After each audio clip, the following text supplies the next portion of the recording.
Welcome to Reporter Room, where we seek truth and justice. My name is Jessica Della Davies, and I'm an investigative journalist. Today, we're going to talk about Brian Laundrie's parents, Roberta and Chris, and 8 questions they need to answer. They owe the public answers, in my opinion. This is the same public who spent over $1.5 million on a search to find their son, Brian. Everything I'm about to share is my opinion, so please do not send any hate to anyone, anytime, anywhere. Let's be kind and good to each other. So let's look at what Brian Laundrie and his parents did once he arrived home from Wyoming, driving Gabby's van with Gabby's cell phone and with Gabby's credit card, allegedly. Before we go any further, please take a moment to subscribe and give this video a thumbs up. So let's take a look at what Brian Laundrie and his parents did once he returned home from Wyoming with Gabby's van, with Gabby's cell phone, and with Gabby's credit card, allegedly. They mowed the lawn, they went for a bike ride, they enjoyed at least one camping weekend at Fort DeSoto Park, they enjoyed time with Cassie and her family. Did Cassie even ask about Gabby? Why didn't she try to FaceTime with Gabby? They also hired an attorney named Stephen Bertolino. But somehow they could not stop Brian from going into the Carlton Reserve. Were they grieving? So the first question is, was Brian autistic? Brian's final social media post, which went up around the time of Gabby's death, shows the book titled Burnt Out: How to Cope with Autistic Burnout. The condition, also called autistic fatigue, is described as intense physical, mental, or emotional exhaustion suffered by adults with autism. It can leave adults unable to conduct everyday tasks and sometimes lead to outbursts of sadness or anger. If this is the case, this could help explain Gabby's decision to stay with Brian and even defend Brian during the August 2nd Moab police stop. She took the blame for everything, and this would explain why. But does someone that has anger issues, should they have access to firearms? Question 2 that the public deserves an answer to is, why didn't Roberta and Chris report Gabby missing, or even have the decency to return Gabby's parents' frantic phone calls? This went on from September 1st onward. And when the Northport police showed up at the family home on September 11th, the Laundrie parents appear to have been ready for them. They had their attorney hired and in place and refused to answer authorities' questions directly. Question 3. Why does Brian have a gun in his room? Previous pictures surfaced of Brian's room showing an American flag-covered gun. Question 4. Why did the parents confuse the timeline of when Brian went missing? Roberta and Chris initially gave the police the wrong date of their son's disappearance. Stephen Bertolino, the family attorney, says that the Laundries provided investigators with the incorrect date for his disappearance into the Carlton Reserve in September.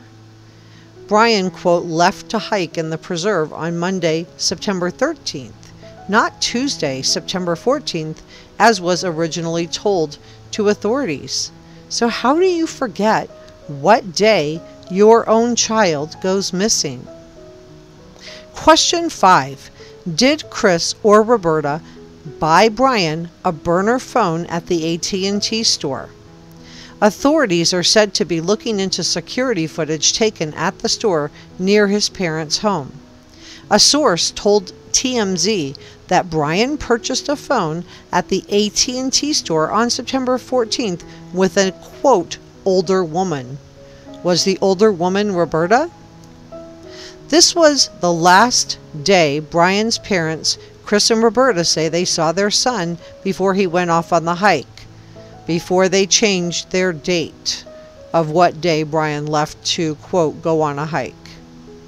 But yet, they didn't report Brian missing until September 17th. Why was this? Was this to give Brian a head start? Question number 6. Why did they all go camping when Gabby was missing?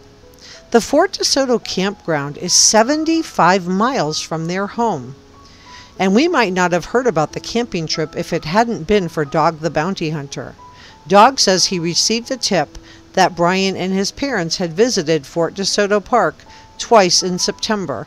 Most recently was the September 6th through the 8th visit. Question 7. How did Chris and Roberta find Brian so quickly? Did this have anything to do with their Tuesday visit to the AT&T store? Hear me out. On October 19th, Chris and Roberta went to 2 different AT&T stores after the first store was closed. Why? Then, that Tuesday night, they went home and they called authorities and told them they would be searching for Brian the next morning. Then, the next morning on Wednesday, October 20th, Brian's parents walk into the Maikihachi Creek Environmental Park and find Brian's belongings. Brian's belongings, including clothing and a backpack believed to have been his. Remains later identified by dental records matching Brian's were also found. Many people are wondering, did the Laundrie parents make an immunity deal with authorities and agree to provide them with Brian's location? Or did it have something to do with the Tuesday, October 19th AT&T store visit? Question 8. Did they help Brian dispose of a gun at the Fort DeSoto Park? About 10 days ago, Christopher Soto reeled in a weapon in a Publix shopping bag while fishing in the waters off Fort DeSoto Park. And this is where the Laundrie parents went with Brian. The man immediately called the sheriff's office to inform them of his discovery. So Fort DeSoto Park was where Roberta, Chris, and Brian enjoyed a camping trip. This is the same camping trip that Cassie says she met them all for. And I have a question for Cassie. Why didn't you ask about Gabby's whereabouts? WFLA reporter Josh Benson confirmed on Twitter that the Pinellas County Sheriff's Office is now in possession of the gun. Benson wrote, quote, checked in with the man who found the gun in Fort DeSoto more than a week ago, says he only took one picture and turned the gun over to Pinellas County authorities. Sheriff's Office tells me they have it in evidence and there's been no update just yet, end quote. Chris Sacco found it, and he says that he was born and raised in Tampa and has been fishing since he was 9 years old, but never experienced anything like this catch. He said, and I quote, to actually catch something that's like a gun tied to a brick, somebody didn't want that to be found. Tied to a brick does mean that someone didn't want it to be found. They were trying to sink it to the bottom, right? Meanwhile, the deaths of Kylen Schulte and Crystal Turner remain unsolved. They were last seen alive on August 13th at Woody's Tavern. In Tuesday's episode, I will be sharing some updates and will be doing my very best to continue shining a light on their case. Do you think Brian's parents owe the public an explanation? So what do you think about this case? Do you see a difference in the way that the parents have conducted themselves? Please leave me a comment in the comment section below. Also, if you haven't already, please subscribe and I will see you next time. Bye!